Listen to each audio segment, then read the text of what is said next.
gentlemen, let's go to work.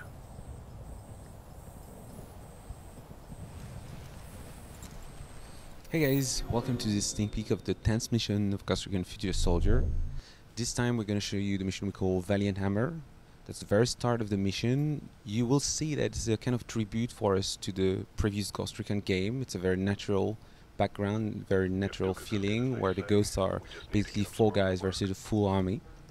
The way we treat this map is the first map of the game where we can actually open everything, which means you can go wherever you want, you can use whatever tool you want. It's really the feel we wanted to get through, a kind of creative thinking behind the shooting, challenges that you can master, either very stealthy and recon or either very fight oriented.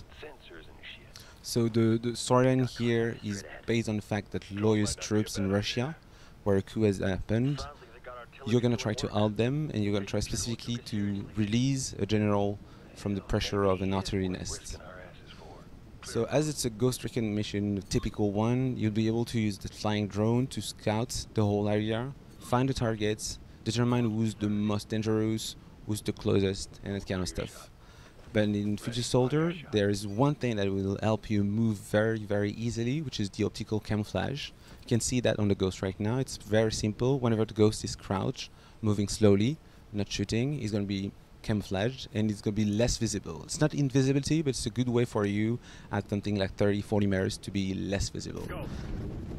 You can see here we call the shots. This is the synchronized shots we use. A very easy way for you and your teammates to coordinate in a very short time frame and shoot all along the same time. Whenever you succeed in those sync shots, you'll be undetected and you'll be able to move forward. But the issue is that you can coordinate only 4 guys, that platoon of 4 ghosts, and you will never be able to get more than that. You will need to find creative ways to take them more guys, the 5th, the 6th, and the 7th guy, whenever that happens. So since all those targets are now designated, we're going to try to find the best position so that we can see as much as we can on the battlefield and take down those enemies without being deterring. You can see in action the DARPA rounds of that specific sniper gun that lets you acquire targets and then use a heat-seeking ammunition to get straight to the head of the enemy. They're less penetrative, they go a little slower, but they're very effective when you acquire the target and you know exactly who you want to shoot. So as you can see, whenever you move too fast, the camouflage deactivates, so you have to slow down or either try to fight your own way. So now we took care of the first group of guards. We're going to try to take all of them at the same time silently and move from that station totally undetected. It's one of the challenges of the game that unlock different attachments for your guns or different weapons at the same time. The beauty of that coordination system is that not only it works with the eyes, as you can see, let them align targets and take the best position, but also it works with your teammates, friends in real life that you can play cooperatively and lets you know who you want to shoot or who they should shoot. On your shot. Clear. There's high ground further on. You see that little slow motion moment where just before the shoot, it allows you guys, when you're on the live, to coordinate your shot and shoot all at the same time. Somebody's scrambling down there. 100 copies, Overlord. We'll figure something out. So we got rid of that outpost. We're going to move forward in forest, trying to get closer to the artillery nest we're looking for.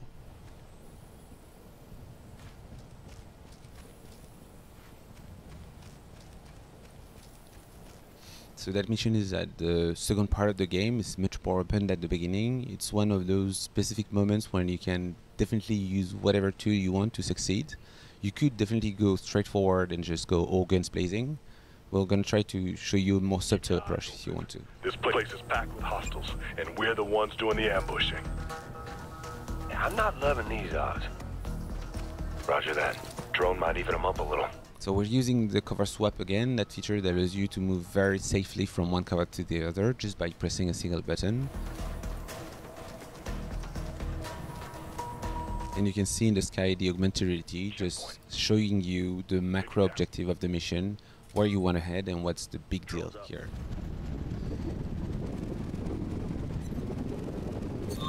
So that station is a little more complex than before. You got different layers, and on every of those floors you get a few guards that you want to take down. You need to pay a specific attention at their angle of vision. because those guys, if they see a dead body, are gonna call the alarm. A good way to do so is check their patrols, check what they look at, and use the drone to do so. Camo activated. Deploying. So now that the two first guys are down, we will redeploy the drone for the next group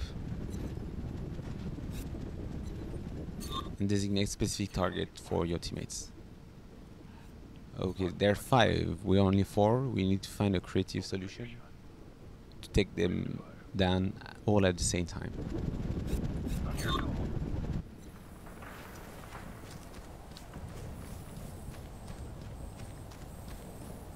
Okay, there is one guy in the middle. You might see one of those dead bodies, so you want to make sure he doesn't have the time to do so. On your word.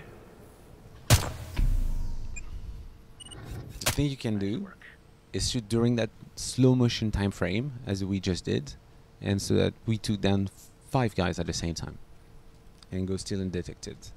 There probably are a few guys around, and you can use the X-ray vision, which has a limited range but very great ability to see through walls and surfaces to get them down.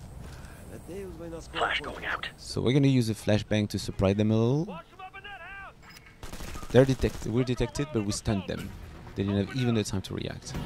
All right, we're good. And we can shoot them in the butt. Keep pushing.